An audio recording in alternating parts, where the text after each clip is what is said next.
আসসালামু আলাইকুম। দৈনিক বাংলাদেশ মিডিয়ার সংবাদে আপনাদের স্বাগতম। সাথে আছি আমি সামান্তা ঘোষ। ট্রাইব্যুনালে জুলাই গণ অভ্যুত্থানের মামলায় শেখ হাসিনার বিরুদ্ধে তদন্ত প্রতিবেদন জমা।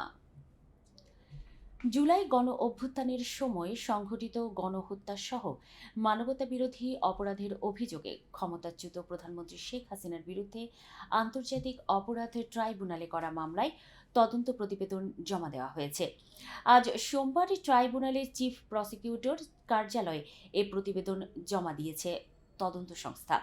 আজ দুপুরে ট্রাইব্যুনালে সংবাদ সম্মেলন করে চিফ প্রসিকিউটর মোহাম্মদ তাজুল ইসলাম সাংবাদিকদের এই তথ্য জানিয়েছেন।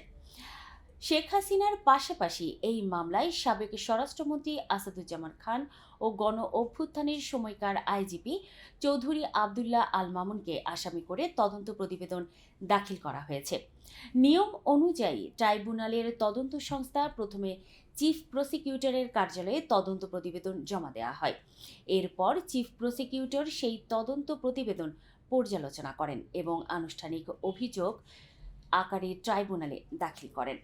গত বছরের ৫ আগস্ট গণ অভ্যুত্থানের মুখে আওয়ামী লীগ সরকারের পতনের পর আন্তর্জাতিক ট্রাইব্যুনাল পুনর্গঠন করা হয়। পুনর্গঠিত ট্রাইব্যুনালে গণ অভ্যুত্থানের সময়ের হত্যা, গণহত্যা সহ মানবতা বিরোধী অপরাধে প্রথম মামলাটি হয় শেখ হাসিনার বিরুদ্ধে।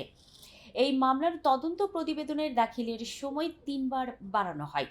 সর্বশেষ গত এপ্রিল এই মামলার তদন্ত প্রতিবেদন জমা দেওয়ার সময় বাড়ানোর আবেদন করেছিল প্রসিকিউশন। এই আবেদনের পরিপ্রেক্ষিতে এই মামলার তদন্ত প্রতিবেদন জমা দেওয়ার সময় ২ মাস বাড়ানো হয়। আগামী ২৪ জুনের মধ্যে তদন্ত প্রতিবেদন জমা দেওয়ার সময় নির্ধারণ করেন ট্রাইব্যুনাল। অবশ্য এর আগে প্রতিবেদন জমা দিল তদন্ত সংস্থা। এই মামলাটি ছাড়াও শেখ হাসিনার বিরুদ্ধে ট্রাইব্যুনালে আরও ২টি মামলা হয়েছে। এর মধ্যে একটি মামলায় আওয়ামী লীগ শাসনামলে ১৫.৫ বছরে গুম খুনের ঘটনায় তাকে আসামি করা হয়েছে।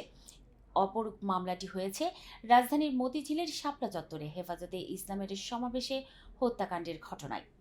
এতক্ষণ শুনছিলেন দৈনিক বাংলাদেশ মিডিয়ার সংবাদ। সাথে ছিলাম আমি সামান্তা ঘোষ।